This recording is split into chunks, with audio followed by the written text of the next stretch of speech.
People like holidays, no matter if they like holidays because they don't have to go to work, or because they actually like the culture and the spirit around the holiday they celebrate. People gather with their friends and families, they follow customs and have fun together, or they just enjoy a day at home since they don't have to work. This is a constant between all human societies. And I think your societies in your world you are building will become just more rich if you add a few holidays here and there. In this video I'll show you exactly how you create your own holidays. By posing 3 questions you can ask yourself to create the perfect holidays for your cultures. Question 1. What is the reason people celebrate your holiday? This might be a pretty obvious question to ask yourself, but it's obvious for a reason. There are countless holidays celebrated for a myriad of different reasons around the world. Secular or religious holidays, victory days or days of mourning, birthdays of the king or monarch, or the holiday of a saint or god. The reason defines the tone of your holiday. It defines the holiday's customs, usually, and its importance. Especially in settings where the fantastical is abundant, the many pagan and superstitious holidays that are continued to be celebrated might be an even more important inspiration. For example, the gods in your setting might celebrate their victory over the demon horde and expect you to do the same. There might be important rituals the druids have to undertake, which always result in large feasts and celebrations for several days at the end of the ritual. There might be a monster hunt, which by now is just mostly for tradition and show, because the monsters that were hunted are barely even a threat anymore, but continue to exist. However, the actual importance of your holiday, in a theological or stately manner, might not be the same as the cultural importance your holidays have. The most well-known example is Christianity, where Easter is the most important holiday, while Christmas might still be a relatively important holiday in theological matters. It's not the defining holiday that celebrates the basis of your entire religion. But Christmas is probably the most important cultural holiday in the Christian world. Christmas is that culturally defining that it is even celebrated in areas of the world where Christianity is barely even important. Of course, the modern importance of Christmas has a lot to do with modern consumerism, but it's a lie if somebody tells you that it wasn't important in the past. People have always loved Christmas since the time it became Christmas. And before that, people in the Roman Empire celebrated the Saturnalia at around the same time and loved it. Which brings us to question number 2. What is the culture's connection to your holiday? And has it always been the same holiday? The cultural meaning of a holiday may differ, sometimes even widely, from the original intention of the holiday. Other holidays pretty much stayed the same. The holiday's roots, the holiday's hosts, which would be the church in the Christian example, and the people celebrating the holiday might have a very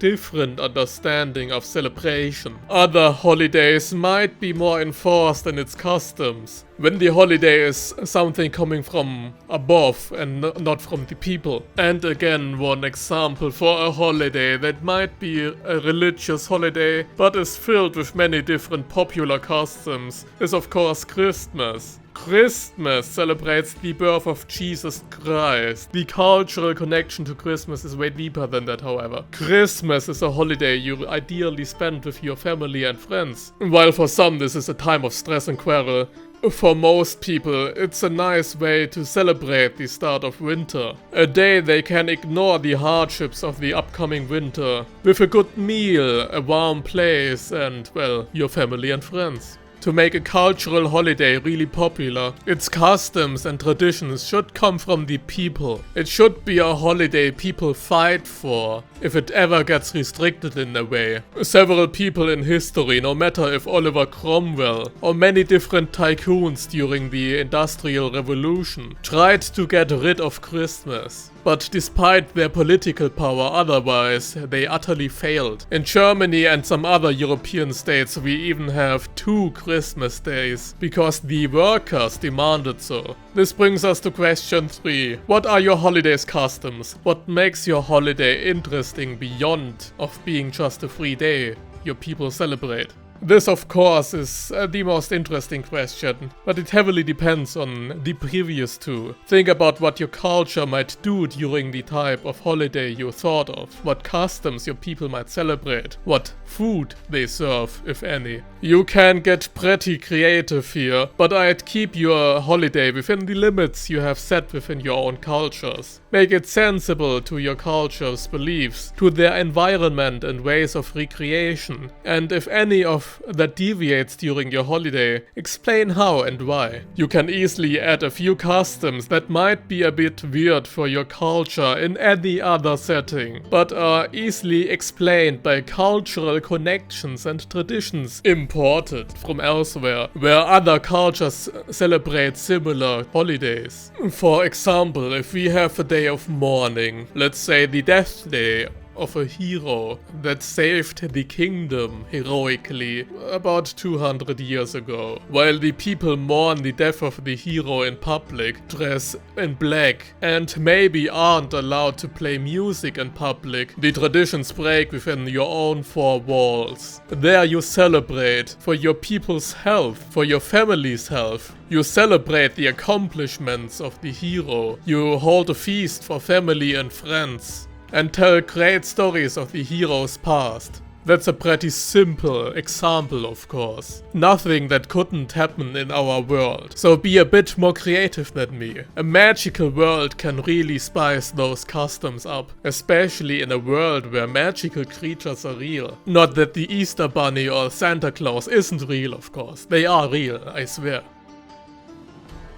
Within the confines of Unterkrombach, a small rustic village in the mountains inhabited by a tribe of people called the Kromsvolk, there is a yearly tradition that's a bit forced upon them. While they are sitting at the end of a pilgrimage route, attracting quite a lot of pilgrims into their village, these pilgrims are not always entirely humanoid. Every year, during the summer months, there are a few days where spirits, fae and other creatures haunt the village, as these creatures travel along the line of the Groms River to its spring a few kilometers away. This phenomenon is nowhere as strong as here, as it's the final point to pass. During these few summer days, the town is basically run by the spirits and the fae. They don't do anything heinous or evil, but they are placing a burden on the people by eating their crops and meats, by toying with their farming and hunting equipment. They cause havoc through their playful activities. Once the fey creature left the village, the actual festivities start. The Kromsvolk refer to these days as the Feenpolter or Feenpolter. They live through the Feenpolter nearly every year since they settled this region. They know that the different river spirits from the Kroms River's tributaries have their strongest presence near its source. The Kromsvolk sees the Feenpolter as a phenomenon that they have to bear. The festivities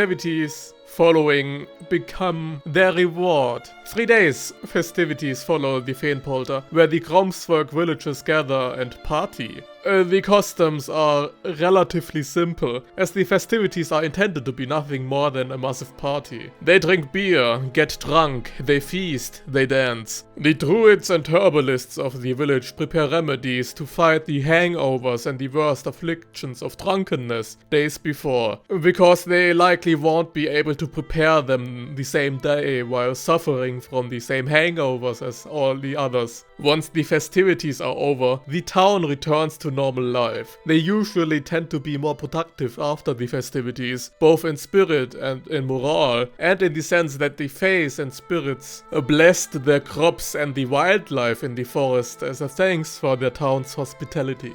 That's it for today's video, world builders. I hope you enjoyed it, and if so, leave a like and subscribe. And tell me about your world's holidays and holiday customs in the comments. See ya!